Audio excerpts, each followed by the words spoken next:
সালাম আলাইকুম বন্ধুরা, সবাই কেমন আছেন? ইদানিং মোবাইলে একটা সমস্যা আসে, সবার মোবাইলে। সমস্যাটা হলো, আপনি যখন মোবাইল ওপেন করার সাথে সাথে মোবাইলে অ্যাড চালু হয়ে যায়, ঠিক আছে? তো আপনি এই অ্যাড কীভাবে বন্ধ করবেন মোবাইলের, সেটা আপনাদেরকে জানাই দিতেছি আমি। 1 মিনিটেই আপনার মোবাইলের সম্পূর্ণ অ্যাড বন্ধ হয়ে যাবে। আর অ্যাড বন্ধ করার জন্য আপনাকে মোবাইলে যাইতে হবে সেটিংয়ে যাই, আপনার যেই কোনো ফোন হোক, সেটিংয়ে যাই, আপনার সার্চ বারে যাবেন, চার্জে যাই, চার্জ করবেন অ্যাডস। যখন আপনি অ্যাডস সার্চ করবেন না, তখন আপনার দেখবেন এখানে অ্যাডসের কয়েকটা অপশন আইতেছে, ads, privacy ads, ad service. Okay, তো আপনি যাবেন অ্যাড প্রাইভেসি অ্যাডে।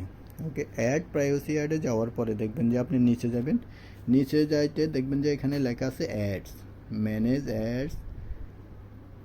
এটাতে যাবেন, ম্যানেজ অ্যাডে যাওয়ার পরে আপনি এটাতে ক্লিক করবেন, ঠিক আছে? দেখবেন যে এখানে লেখা আছে আপনার প্রাইভেসি অ্যাড ইউজার আইডি, ঠিক আছে? তো আপনি ঢুকবেন প্রাইভেসিতে ঢুকার পরে আপনি দেখবেন আপনার এখানে অ্যাড ম্যানেজমেন্ট এটা চালু আছে, ঠিক আছে? তো আপনি এটাকে বন্ধ করে দিবেন। ওকে, এখানে ক্লিক করার পরে অফ করে দিবেন। ওকে, যখন এটা বন্ধ করার পরে দেখবেন যে আপনার মোবাইলে আর কোনো অ্যাড আসবে না। এটার পরেও আপনার একটা কাজ আছে। তারপরে আপনি দেখেন অ্যাড ম্যানেজমেন্টের নিচে একটা আছে, অ্যাড ম্যানেজমেন্ট সবই বন্ধ করে। আপনি চাইলে ওটা ডাটাও করতে পারেন, রিসেট করে দিতে পারেন ডাটা। বাস এটা বন্ধ করে দেন, আপনার অ্যাড মোবাইল থেকে 1 নিমিষে বন্ধ হয়ে যাবে, আর আপনার মোবাইলে কোনো অ্যাড আসবে না। ওকে বন্ধুগণ, ভালো থাকবেন।